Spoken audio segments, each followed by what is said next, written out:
Joining us now to discuss the candidates and what we can expect from the primary is attorney and founder of SaveJersey.com, Matt Rooney. Matt, thanks for joining us today.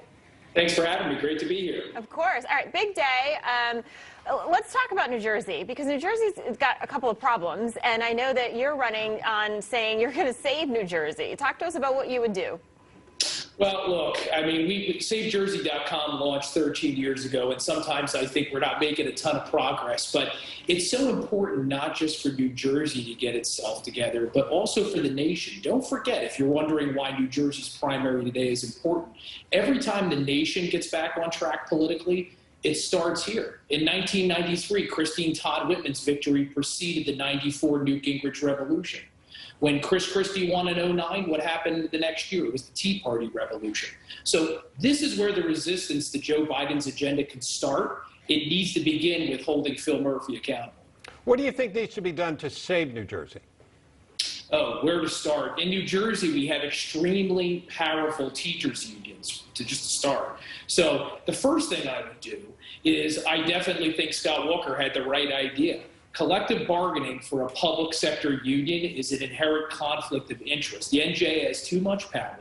And in New Jersey, we tie our education funding to our property taxes, and that's why we have the nation's worst property taxes. So that's the first place to start. And then, of course, you got to cut spending. Whenever there is too much money going out the door and you don't have enough money to meet your priorities, the first thing you do if you own a family or have a family or own a business is you sit down and you say, where should we cut? So it's time to start taking out the hatchets and eliminating departments and get the people in New Jersey their money back. So not everybody has to move down south to, no disrespect to our southern friends, states that don't have as good pizza. Now, Matt, I know that there's 4 candidates running. What do you think that because of how we've seen the Biden administration handle the last, couple of months that he's been in office and how the governor handled everything with COVID and things were shut down, do you think that they have a shot of winning? They do. Just before we came on air today, I saw that some school districts in New Jersey, and even some that aren't in particularly Republican areas, have started to defy Governor Murphy's mandate that our school kids, despite the science, even though it's incredibly hot in New Jersey today, continue to wear masks. So I think it's a crack in Phil Murphy's wall. Ironically, I think that the only reason Phil Murphy's numbers haven't completely cratered yet, guys, is he is still surviving on the strength of the Trump economy. As bad as things have gotten during the lockdown, the economy's still half decent, and that's because of the foundation that President Trump gave us. So is that going to continue into the fall? Phil Murphy better hope so, because if the housing bubble bursts, if inflation continues, I think Republicans are going to have a real path if they campaign aggressively and they paint with bold colors like a Ron DeSantis. New Jersey is typically a blue state when it comes to the presidential election, but they do elect Republicans as governor. Why is that?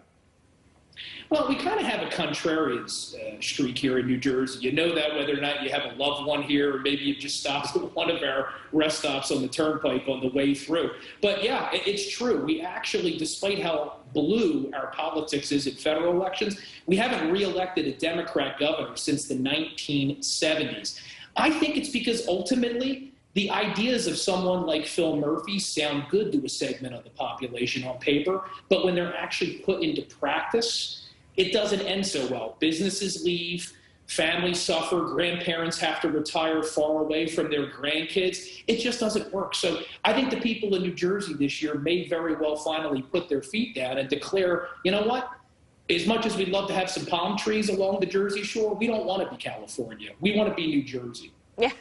Matt, we know a lot of people moved away from New Jersey during COVID. They moved to Florida with those palm trees. Do you think if that we had a different governor in office that maybe people would move back to New Jersey?